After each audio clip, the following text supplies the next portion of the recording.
taon na po kayo nung na-register yung inyong birth? Medyo hindi ko na rin po maalala. Pwede balikan ko po kayo after 3 days, Your Honor. Oo. Sigurado maalala ko na yun. At saan pala po kayo ipinanganak? Sa ospital ba? Sa bahay ba? Sa lying-in clinic? Your Honor, ang pagkakaalam ko po is sa bahay po ko pinanganak. Sa bahay, oo. Sa bahay nga. Oo, parang gano'n na nga po. Sa bahay daw po yata ko pinanganak.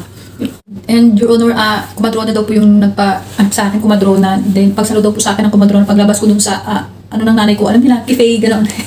Napitawan ako ng kumadrona, kaya medyo nagkaroon ng difference yung aking ulo. Nabagok daw po ata, oo, parang gano'n din na maalala. Kaya marami po akong bagay-bagay na nakalimutan. Alam niyo na. Oh my God! Wow! Out of more than curiosity, saan po kayo nagtapos ng elementary? Ano po, homeschool po kasi ako. Homeschool po kasi kami. Kasi sabi ng nanay ko is, bawal daw kami dapuan ng langaw sa school. Lamok, gano'n. Alam niyo na, mayaman. Oo, parang gano'n. Taon po kayo nagtapos sa homeschooling sa elementary? Your Honor, tutorial po kasi kami. Oo, sa farm po kasi kami sa dulo ng Kawalan na malayong Makawala. Parang gano'n po yata. Opo. Po ako sa homeschooling dahil yung isang anak ko rin, yung huling 2 taon niya sa high school, for health reasons, si-homeschool ko po siya. And meron po kaming homeschool provider noon. Sino po yung naging homeschool provider ninyo?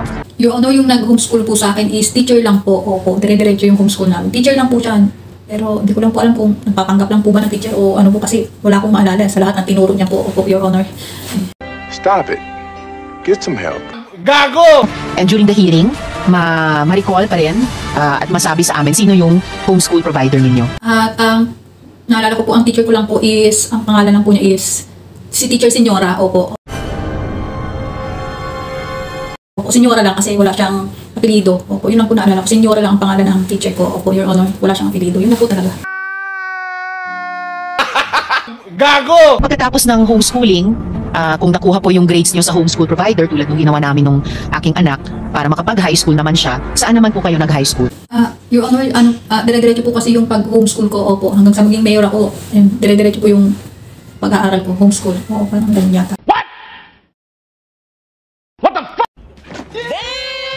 Dire-diretso saan po, Mayor? Your Honor, maalala ko lang po is dire-diretso po ang aming pag-homeschool and si Teacher Senyora po is wala po siyang grades na binibigay sa akin kasi nga sa dulo kami ng Kawalan, sa farm, ganyan. Ang binibigay lang po sa amin is libro, which is abakada, then may kasama ang mga chismis po na galing Kabayan ng Syudad, ganyan. Parang ganun.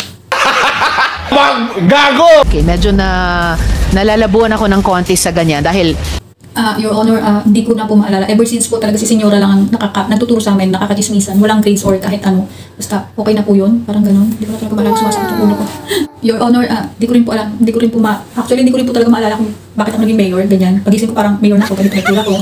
Ayan, ganda-gandahan. O, diba? May salamin para piling matalino. Ganyan. Opo.